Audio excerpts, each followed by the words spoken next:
नबी मुकर्रम सल्लल्लाहु अलैहि वसल्लम ने सहाबा किराम का जो मिजाज बनाया था और जिस तरीके का बनाया था उसको आप देखिए, कुरान मजीद बयान करता है।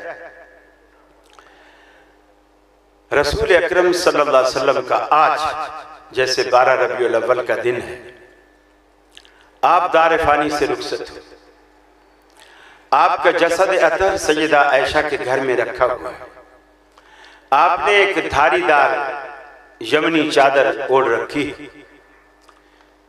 मस्जिद नबवी के अंदर सहाबा जमा, रश लगा, सब मगमूम बैठे,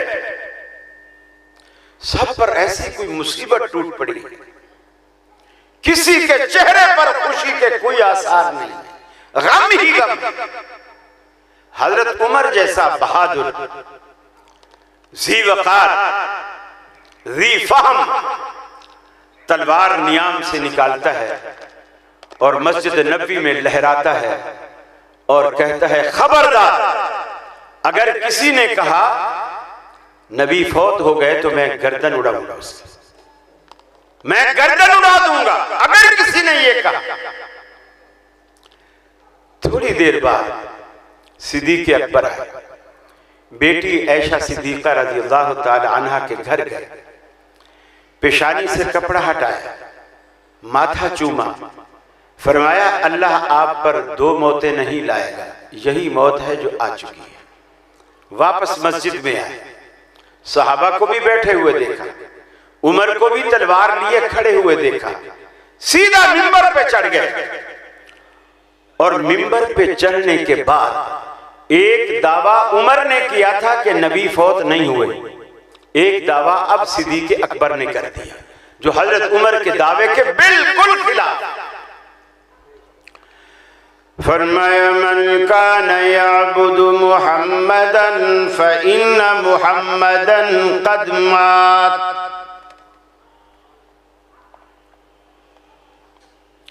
फइन्न मुहम्मदन क़द मात। सिद्दीक़ अकबर रज़ियल्लाहु ताला अन्हु का दावा सहाबा के सामने आया, तुम में से जो कोई मोहम्मद अरबी को अपना माबूद मानता था, उनकी इबादत करता था, उनकी पूजा करता था, वो सुन ले उसका माबूद आज फौत हो गया। वमन कान यअबुदुल्लाह फइन्नल्लाह हय्युन ला यमूत, और जो कोई अल्लाह रब्बुल आलमीन की इबादत करता था वो सुन ले कि उसका माबूद जिंदा है। ये देखिए क्या लिखा हुआ है, उसका माबूद जिंदा है। 2 दावे सहाबा किराम के सामने आए, एक सैयदना फारूक आजम का दावा और एक सिद्दीक़ अकबर रज़ियल्लाहु ताला अन्हु का दावा, दोनों मुतज़ाद दावे और दोनों मुतबर्रक हस्तियां, दोनों में से किसी की फजीलत भी किसी से ढकी छुपी नहीं। हजरत उमर के बारे में भी रहमत आलम सल्लल्लाहु अलैहि वसल्लम के फरामीन मौजूद हैं। आपने फरमाया था, अगर मेरे बाद नबूवत के दरवाजे खुले होते उमर जरूर उसी दरवाजे से दाखिल होता, उमर जरूर पैगंबर होता। अगर मेरे बाद पैगंबरों का आने का कोई जवाब होता तो उमर जरूर पैगंबर होता। चूंकि मैं आखिरी पैगंबर हूं इसलिए उमर पैगंबर नहीं बन सका।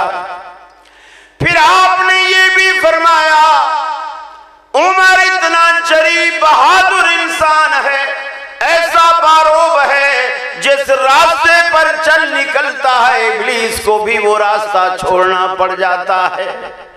इब्लीस उस रास्ते पर नहीं आता जिस रास्ते पर फारूक आजम चलते हैं। आपने ये भी फरमाया, अज़वाज मुतहरात फरमाती हैं, उमर ऐसा शख्स है, कुरान उतरता तो हमारे घरों में है मगर अक्सर उतरता उमर की मर्जी के मुताबिक है। हमारे घरों में कुरान उतरता है, मगर अक्सर उतरता उमर की मर्जी के मुताबिक है। आपने ये भी फरमाया था, मैंने ख्वाब देखा, कुछ लोगों ने सीने तक, कुछ ने नाफ तक, कुछ ने घुटने तक, कुछ ने टखने तक कुर्ते पहने हुए हैं। मैंने उमर को देखा सर से पांव तक, और जमीन पे कपड़ा लटका हुआ है, पूरे का पूरा उस कपड़े में ढंपा हुआ है। सहाबा ने अर्ज की कि अल्लाह के रसूल, आप इसकी क्या ताबीर बयान फरमाते हैं? आपने फरमाया, ये उमर का इल्म है, ये उमर का इल्म है, जिसने उमर को सर से पांव तक पूरे का पूरा ढांक रखा है, पूरे का पूरा ढांप रखा है। सिद्दीक अकबर की फजीलत भी किसी से छुपी नहीं। सिद्दीक अकबर के बारे में भी रहमत आलम ने फरमाया था, आपने फरमाया, दुनिया में जिस किसी ने भी मुझ पर कोई एहसान किया था, मैंने किसी का एहसान नहीं रखा, सबके बदले दे चुका हूं। अबू बकर वाहिद हस्ती है कि क़यामत वाले दिन रब इसे बदला देगा, मैं इसके एहसानों का बदला नहीं चुका सका। आपने ये भी फरमाया, जिस दिन सिद्दीक अकबर ने पूछा, ऐ अल्लाह के रसूल, किसी को नमाज वाला दरवाजा जन्नत का आवाज देगा, किसी को हज वाला, किसी को रोजे वाला, किसी को ज़कात खैरात सदकात वाला, जिसने जो जो अमल ज्यादा किया होगा, जन्नत का वो दरवाजा उसे आवाज देगा और कहेगा, ऐ नेक वक्त मेरे अंदर से दाखिल हो जा। ऐ अल्लाह के रसूल, क्या कोई ऐसा भी दुनिया में खुश नसीब है जिसको जन्नत के 8 दरवाजे आवाज दे? रहमत आलम सल्लल्लाहु अलैहि वसल्लम ने फरमाया, अंत मिनहुम या सिद्दीक, ऐ सिद्दीक तू उन्हीं में से है जिनको जन्नत के 8 दरवाजे बुलाएंगे। 8 दरवाजे। सहाबा किराम के सामने दोनों जलीलुल कद्र हस्तियों, दोनों जलीलुल कद्र हस्तियों के दावे मौजूद हैं। उमर का दावा के नबी फौत नहीं हुआ, अबू बकर का दावा के नबी फौत हो गए, लेकिन सहाबा जो मस्जिद सहाबा किराम से भरी पड़ी है, अभी तक वो किसी के दावे की तायीद नहीं करते। गुजरांवाले वालों, क्यों नहीं करते? क्यों नहीं करते? हजरत उमर की फजीलत मौजूद है, सहाबा को मालूम है, अबू बकर सिद्दीक की फजीलत मालूम है। वो दोनों में से या दोनों में से किसी एक की तायीद क्यों नहीं करते? चुप करके बैठे, सुन रहे हैं, किसी का साथ नहीं दे रहे, किसी की तायीद नहीं कर रहे, किसी को सही नहीं कह रहे। क्यों? बोलिएगा। दलील किसी ने नहीं दी, दावे तो दोनों के आ गए, अभी तक किसी दावे के पीछे दलील किसी ने नहीं दी। अब सिद्दीक अकबर ने दलील नहीं, दलाइल देने शुरू किए। फरमाया, वमा मुहम्मदुन इल्ला रसूल क़द खलत मिन क़ब्लिहिर रुसूल अफ़इमाता औ क़ुतिला इनक़लबतुम अला आक़ाबिकुम। मुहम्मद अरबी सल्लल्लाहु अलैहि वसल्लम की हैसियत भी जैसे बाकी अंबिया थे, वही हैसियत है अंबिया की। बाकी अंबिया भी दुनिया से में आए और चल बसे, आप भी दुनिया से चले जाएंगे। अफ़इमाता, लोग इस लफ्ज को पैगंबर पर इस्तेमाल करते हुए मौत आती है लोगों को। कुरान ने जगह जगह इस लफ्ज को सिर्फ मोहम्मद अरबी के लिए नहीं, दीगर अंबिया के लिए भी इस्तेमाल किया। इज़ हज़रा याक़ूब अल मौत, वाज़े लफ्ज़ों में रब्बुल आलमीन ने इस लफ्ज को इस्तेमाल किया। कुरान ने कहा, अगर हमारा ये पैगंबर मुहम्मदुर रसूलुल्लाह सल्लल्लाहु अलैहि वसल्लम पर वफात आ जाए, आप फौत हो जाएं, औ कुतिला या कत्ल कर दिए जाएं, इनक़लबतुम अला आक़ाबिकुम, क्या तुम अपनी एड़ियों के बद इस्लाम से मुनहरिफ हो जाओगे। दूसरी दलील दी कि कुरान कहता है अफ़ा इन मित्ता फ़हुमुल ख़ालिदून, अगर ये पैगंबर फौत हो जाएं तो जो पैगंबर के लिए दिन रात मौत की दुआएं करते हैं, क्या वो हमेशा का पट्टा लिखवा के आए हैं? उन्होंने भी तो मरना है। फिर दलील दी इन्नका मय्यितून व इन्नहुम मय्यितून, महबूब आप पर भी मैयत का इतलाक होने वाला है और इन कुफार बदबख्तों पर भी मैयत का इतलाक होने वाला है।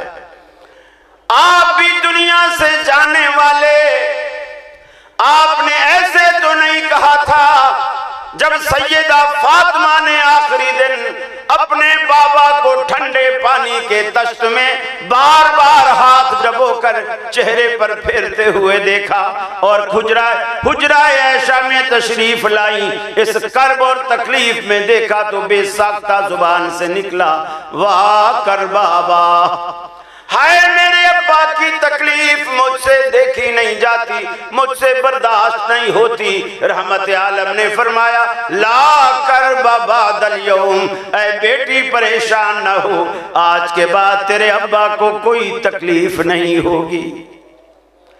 आज तेरे बाबा की तकलीफ का आखिरी दिन है। सिद्दीक़ अकबर ने दलाइल दिए, कुल्लु मन अलैहा फान व यबका वजहु रब्बिका जुल जलाली वल इकराम, सारी दुनिया पर फना की तलवार चलेगी, बाकी रहने वाली तो सिर्फ अल्लाह की जात है, सिर्फ अल्लाह की जात बाकी रहने वाली। हजरत उमर ने भी ये आयत सुनी तो कुछ कहना नहीं पड़ा, अपनी बेनियाम तलवार को फौरन दाखिले नियाम किया। सहाबा कहते हैं जो सिद्दीक़ अकबर ने आयत सुनाई, हमें ऐसा लगा कि कुरान की ये आयत उतरी ही आज हैं, हमारे दिलो दिमाग से निकल चुकी थी। अबू बकर ने पढ़ी तो हमें याद आ गई। सहाबा किराम ने इस तनाज़े को हल किया दलाइल की बुनियाद पर। अहले हदीसों, ये अहले हदीसों का मिजाज है, दलील दिया कीजिए, दलील लिया कीजिए, दलील मांगा कीजिए, दलील माना कीजिए, इसके अलावा हमारे मजहब की कोई हैसियत बाकी नहीं रहती, फिर दीगर में हम में कोई फर्क बाकी नहीं रहता।